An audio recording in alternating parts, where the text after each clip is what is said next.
E por último, nós temos as junturas sinoviais, também conhecidas como diartroses, que correspondem às articulações propriamente ditas. Essas junturas sinoviais, elas se caracterizam por serem móveis, ou seja, possibilitarem amplos movimentos, e também se caracterizam por uma complexidade estrutural, sendo constituída por todos esses elementos que constam aqui e que eu vou apresentar em maiores detalhes na próxima imagem.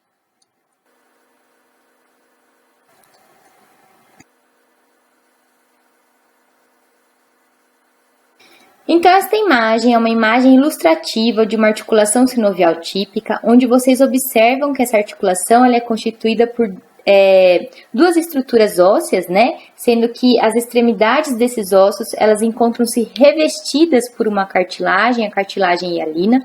Essa articulação, ela é mantida por meio de uma cápsula articular. Essa cápsula articular ela é constituída por duas membranas, uma membrana externa, constituída por tecido conjuntivo denso, ou também designado como tecido fibroso, e uma membrana interna, pregueada e vascularizada, que é designada como membrana sinovial.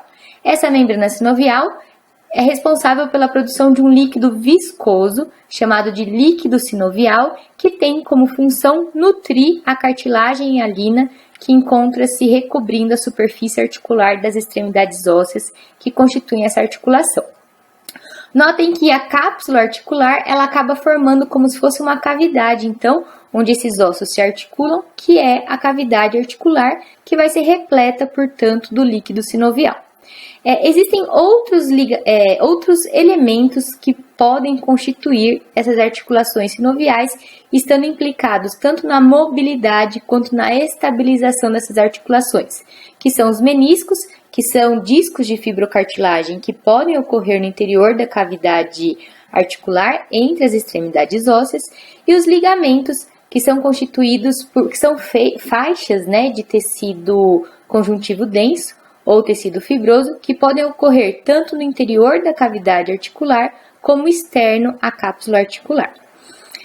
Aqui um detalhe importante: a presença da cartilagem hialina recobrindo as superfícies articulares das estruturas ósseas que constituem a articulação sinovial é extremamente importante, porque essa cartilagem hialina ela vai impedir o atrito entre essas superfícies articulares, entre essas estruturas ósseas, evitando assim, portanto, a ocorrência de dor.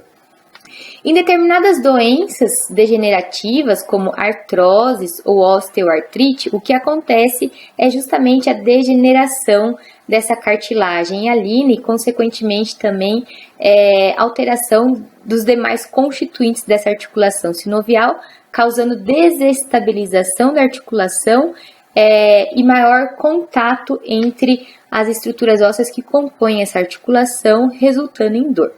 Então, essa é a importância da presença da cartilagem hialina recobrindo essas superfícies articulares.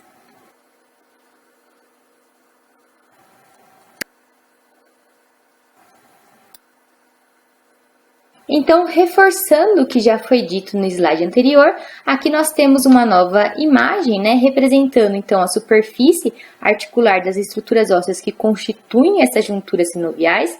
Essas superfícies articulares são revestidas pela cartilagem, como eu já disse anteriormente, que é uma cartilagem hialina, que também pode ser designada como cartilagem articular, no caso das junturas sinoviais. Ela tem por função evitar o atrito, o contato entre as estruturas ósseas que compõem essa articulação. Contudo, o tecido cartilaginoso ele não é inervado e nem vascularizado. Então, quem garante a nutrição e viabilidade dessa cartilagem articular é justamente o líquido sinovial produzido pela membrana sinovial da cápsula articular.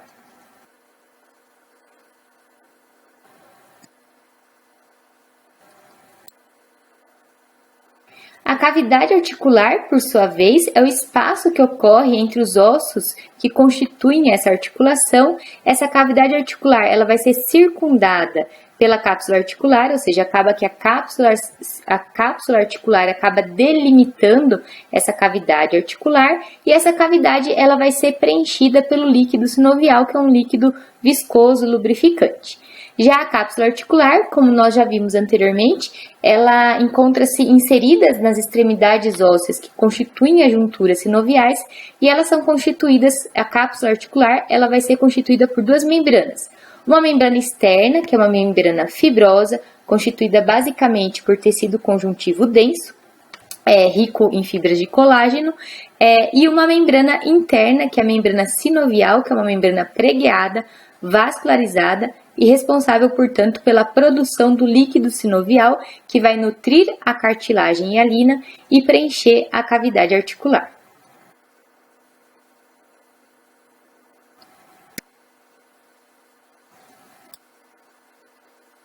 Então, aqui, para vocês consolidarem bem a informação, nós temos uma outra imagem ilustrativa de uma juntura sinovial, evidenciando a cartilagem hialina que encontra-se revestindo a superfície articular das extremidades ósseas e a cápsula articular que se insere nas extremidades dos ossos que constituem essa articulação sinovial e mostrando que essa cápsula articular ela é constituída por duas membranas, uma externa, que é a membrana fibrosa, que encontra-se em branco, e uma interna, que é a membrana sinovial, que encontra-se marcada em vermelho aí na imagem. Essa membrana sinovial, então, vai produzir o líquido sinovial, que vai ocupar esse espaço em preto na imagem, que corresponde à cavidade articular.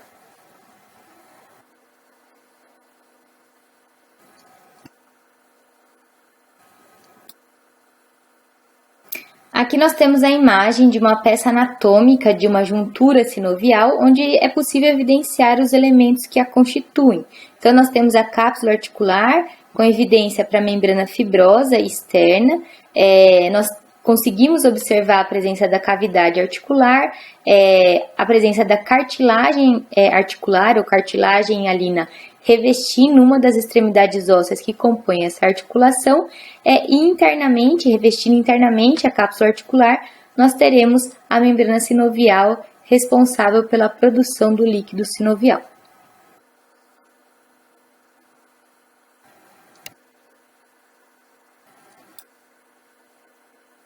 E o líquido sinovial que nós viemos conversando a respeito ao longo da aula. Então, o líquido sinovial, ele é um líquido de coloração clara ou amarelo palha, ele é um líquido viscoso que parece, em termos de textura, parece clara de ovo, ele tem um pH levemente alcalino e ele vai ser produzido a partir do plasma sanguíneo. Então, a partir da constituição do plasma sanguíneo, a membrana sinovial vai produzir esse líquido sinovial. Então, sua composição é muito similar ao do plasma sanguíneo. Contudo, as células que constituem a membrana sinovial também secretam um muco polissacarídeo, ácido hialurônico, que conferem, então, essa viscosidade a esse líquido sinovial. E qual que é a função, qual que é a importância do líquido sinovial? Primeiramente, a nutrição da cartilagem hialina, que reveste a superfície articular das estruturas ósseas que compõem essas junturas sinoviais, garantindo assim a viabilidade, a integridade dessa cartilagem hialina e também garantir a lubrificação dessa articulação.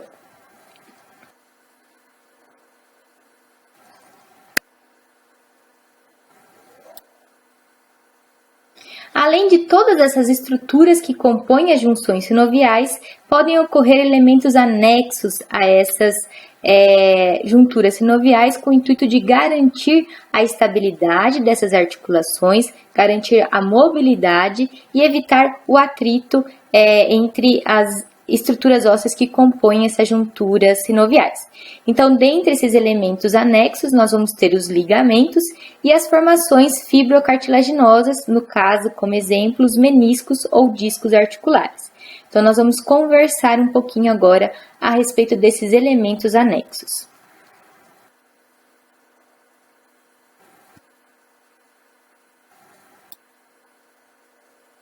Então, os ligamentos, eles são faixas de tecido conjuntivo denso, também designado como tecido fibroso, que conectam os ossos que constituem essas junturas sinoviais. Esses ligamentos, eles ajudam a estabilizar a articulação, conferem reforço e resistência a essa articulação.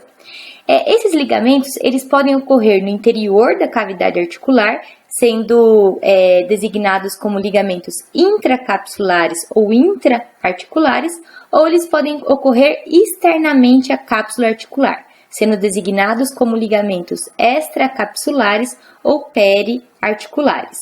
É importante que a gente não confunda ligamento com tendão. O tendão também é constituído por tecido conjuntivo denso, porém a função do tendão consiste em fixar, né, a musculatura a uma estrutura óssea, enquanto que o ligamento ele faz a ligação entre duas estruturas ósseas ou mais elementos ósseos que constituem uma articulação. Então, o tendão está relacionado à fixação da musculatura no esqueleto.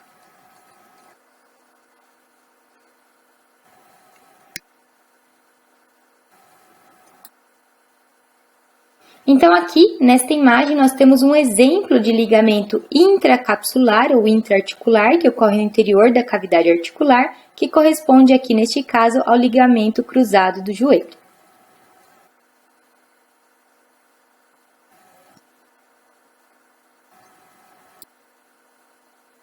Outro exemplo de ligamento intracapsular é o ligamento redondo da cabeça do fêmur, que faz a conexão da cabeça do fêmur ao acetábulo, né? Esse ligamento, ele se insere ali na região da fóvea da cabeça do fêmur, garantindo então a conexão entre essas duas estruturas ósseas, o fêmur e o acetábulo, na articulação coxo-femoral, lembrando que o acetábulo ocorre lá na pelve, é uma cavidade que ocorre na pelve. E esse acetábulo, portanto, ele serve para fazer articulação com a cabeça do fêmur. Essa articulação nessa região é designada como articulação coxo-femoral.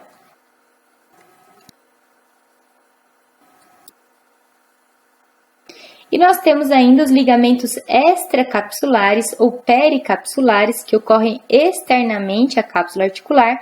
Eles podem ser ligamentos colaterais, que podem ocorrer na face lateral ou medial dessa articulação, que ocorrem em especial dessas junturas sinoviais que ocorrem em especial nos membros, e também podem ocorrer cranialmente ou caudalmente, ou em se tratando das articulações que ocorrem na pata dos animais, nos membros torácicos pode ocorrer na região dorsal ou palmar, ou na região dorsal ou plantar do membro pélvico. Tá? Então, essas são as posições em que esses ligamentos extracapsulares podem ocorrer ao redor, externamente e ao redor da cápsula articular nas junturas sinoviais, que constituem, por exemplo, os membros tanto torácico quanto pélvico.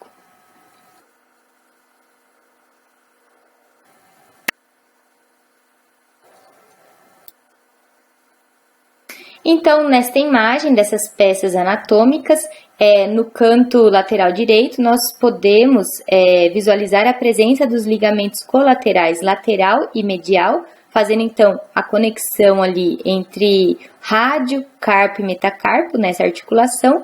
E na imagem no canto lateral esquerdo, nós temos outros ligamentos ocorrendo nessa mesma articulação, porém na região cranial e caudal. Cada um desses ligamentos vão receber designações específicas, no entanto, nós não entraremos em detalhes com relação à nomenclatura de ligamentos nessa aula.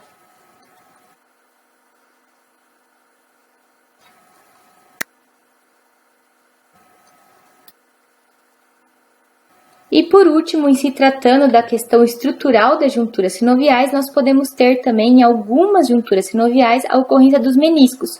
Os meniscos são discos de fibrocartilagem que ocorrem entre as estruturas ósseas que compõem essas junções sinoviais.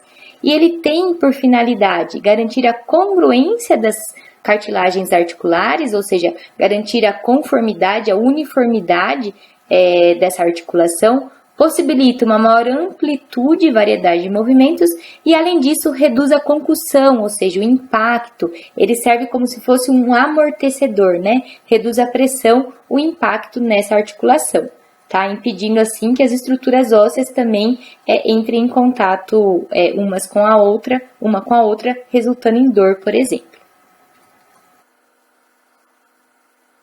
Então, nessa imagem, vocês conseguem visualizar a presença, né, no canto inferior, no rodapé desse slide, vocês conseguem visualizar como que é o aspecto desse menisco. Nessa peça anatômica aqui, é só para evidenciar a ocorrência do menisco entre o fêmur e a tíbia, né? Essa articulação femorotíbio-patelar.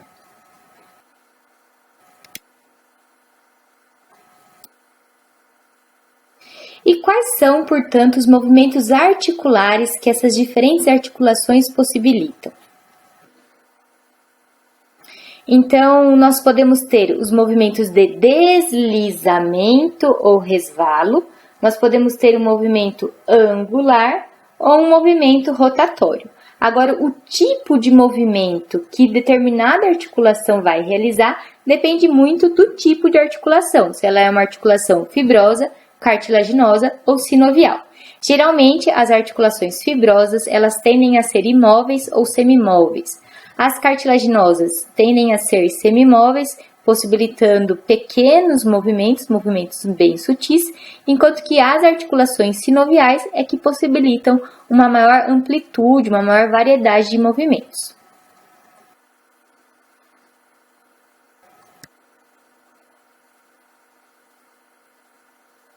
Então, geralmente, os movimentos de deslizamento ou resvalo ocorrem naquelas articulações que envolvem superfícies ósseas achatadas, geralmente em articulações, junturas fibrosas ou cartilaginosas, enquanto que as junturas sinoviais possibilitam uma maior variedade de movimentos envolvendo movimentos angulares e movimentos rotatórios.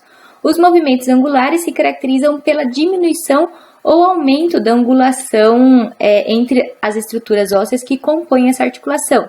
Então, movimento angular nós teremos o movimento de extensão, de aumento da angulação entre as estruturas ósseas que compõem essa articulação, e flexão, que é a redução do ângulo entre as estruturas ósseas que compõem essa articulação, tá? Outros movimentos angulares seria a adução e a abdução. Então, a abdução é quando o membro se distancia da linha sagital, enquanto que a adução é quando esse membro se aproxima da linha sagital do corpo do animal. E o movimento rotatório, que envolve nada mais, nada menos que os movimentos de rotação e circundação, ou seja, basicamente os movimentos rotatórios envolvem todos os movimentos angulares. Então, é uma articulação que consegue realizar todos os movimentos angulares. Então, esses movimentos angulares e rotatórios, eles são possíveis apenas nas junturas sinoviais.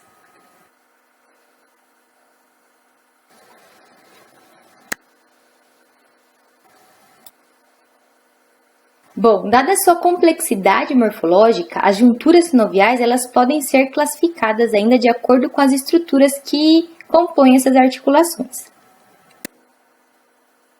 Deste modo, as articulações sinoviais elas podem ser classificadas como articulações simples, quando elas envolvem somente dois ossos articulando entre si, ou articulações compostas, quando elas envolvem mais de dois ossos articulando entre si dentro de uma mesma cavidade ou cápsula articular. Então, como exemplo de articulação simples, nós temos a articulação coxo-femoral, que nós já visualizamos ainda nesta aula, que é a articulação entre o fêmur e o acetábulo, que ocorre na pelve, né? E como exemplo de articulação composta, nós temos a articulação femorotíbio-patelar, que é a articulação do joelho, que envolve a articulação entre o fêmur, a tíbia e a patela. São exemplos de junturas sinoviais.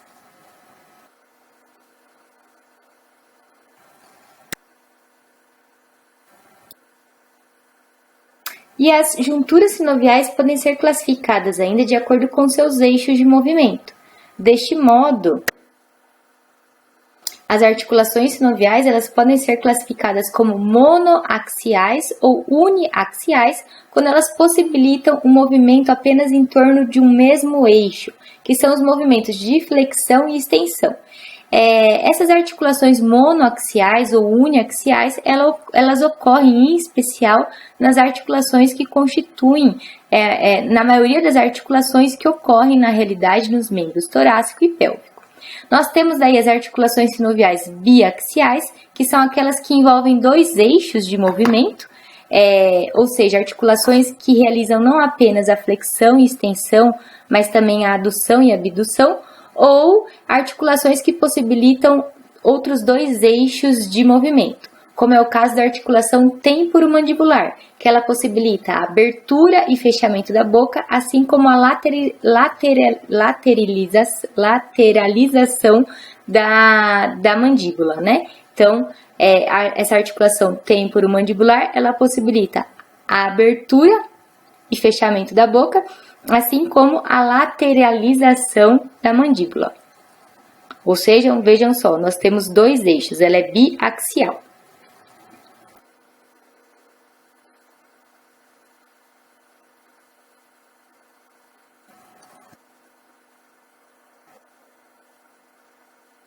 Ou ainda, essa articulação sinovial ela pode ser classificada de acordo com o eixo de movimento como triaxial, que é quando ela possibilita o movimento das estruturas ósseas que compõem essa articulação em 3 ou mais eixos. Então, ela possibilita que essa estrutura óssea que compõe a articulação realize tanto a flexão quanto a extensão, como adução, abdução, rotação e circundação, que é o caso, por exemplo, da articulação coxo-femoral, né? Então, ela possibilita toda essa variedade de movimentos, sendo caracterizado, então, como uma articulação sinovial triaxial.